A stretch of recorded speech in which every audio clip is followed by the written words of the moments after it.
Վարդանյան։ Եթե սենց ազնիվ զրույց է, եկեք ազնիվ լինենք ու ասենք, որ ընդհանրապես խնդիրը այն է, որ ամենայն հայոց վեհապարի առաջնորդությամբ եկեղեցին ամենաբարձր վստահելիություն ունեցող կառույցն է հայ իրականության մեջ։ Հիմա ժողովուրդ, այս հարց ու պատասխաններին իմ մոտ տպավորությունն է, որ աղանդի բանի եմ, հավաքի եմ։ Ձեր այդ կանոնադրությունը, որ հրապարակել եք, գաղտնի կետ կա, որ պիտի օրը 4 անգամ Փաշինյանին ծափ տաք։ Կամ նկարը պիտի կախեք բանում, պիտի կախեք ձեր աշխատասենյակներում։ Այդ որ Եվրոպա եք գնում, այդ եվրոպական որի Դալիճում լռություն։ Ինձ սապտալ պետք չի, բայց խանգարել եմ։ Դալիճում լռություն, մարդը կարող է ուզում է միանա մեր կուսակցությանը, հետաքրքրվում է լռություն, չգիտի որ չենք ընդունելու, բայց մի խանգարեք, թողեք խոսի։ Վերականգնեք, մի րոպե լռեք էլի։ Վերականգնեք Քրիստինե Վարդանյանի ժամանակը, խնդրեմ Տիկին Վարդանյան, շարունակեք։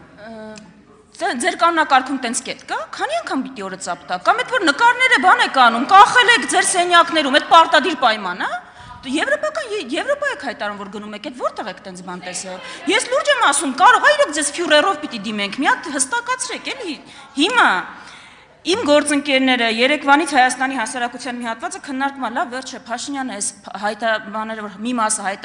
հրապարակեց փաթեթների հույսը ի՞նչն է։ Ես ուզում եմ անդրադառնալ հենց այս կետին։ Ժողովուրդ ջան, կարծում եմ Փաշինյանի հույսը ու միակ հույսը այն է, որ դուք չեք կարդալու այդ փաստաթղթերը։ Առանց այդ էլ հատվածական են, բայց անգամ դա չեք կարդալու, որովհետև ես հասկանում եմ դուք ինչքան եք հոգնել այս բանավեճից, այս ցեղ շպրտոցից։ Դրա համար առաջարկում եմ ոչ ինձ վստահել, ոչ Փաշինյանին, այլ պարզ մի հատ հարցի պատասխանել։ Հիմա այդ հարցը ձեզ եմ ուղղում։ Ի վերջո ձեր նարատիվը այն է, որ Արցախը վաղուց հանձնված էր ու մենք տեղ ոչինչ անել չենք կարող։ Ու ձեր միակ հույսը այն է, որ այս դիվանագիտական տերմինաբանության մեջ մեր ժողովուրդը կկորցնի ճշմարտության թելը։ Ես դες պարզ հարց ունեմ ու առաջարկում եմ մեր հանրության ամեն ներկայացուցիչ այդ հարցը իրան տա։ Եթե Արցախը վաղուց հանձնված էր, այլև ինչի՞ չէր վերցնում։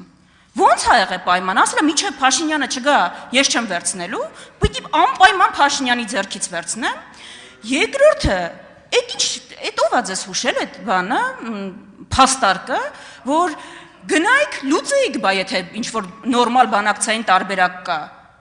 Այսինքն, եթե կոնֆլիկտը չի լուծվել այս ընթացքում, ուրեմն կոնֆլիկտը պիտի լուծել, նենց ոնց որ Ադրբեջանն է պատկերացնում։ Ես դե շնորհավորում եմ, այո, դուք լուծել եք կոնֆլիկտը, լուծել եք նենց, ոնց որ Ադրբեջանն է պատկերացնում։ Ես դες խնդրում եմ ուրիշ կոնֆլիկտների լուծումով մի զբաղվեք, վախենում եմ պատկերացնել հայ-թուրքական կնճիռը ոնց եք լուծում։ Ես ուզում եմ մեր ժողովրդի ուշադրությունը դրա վրա հիմնվել,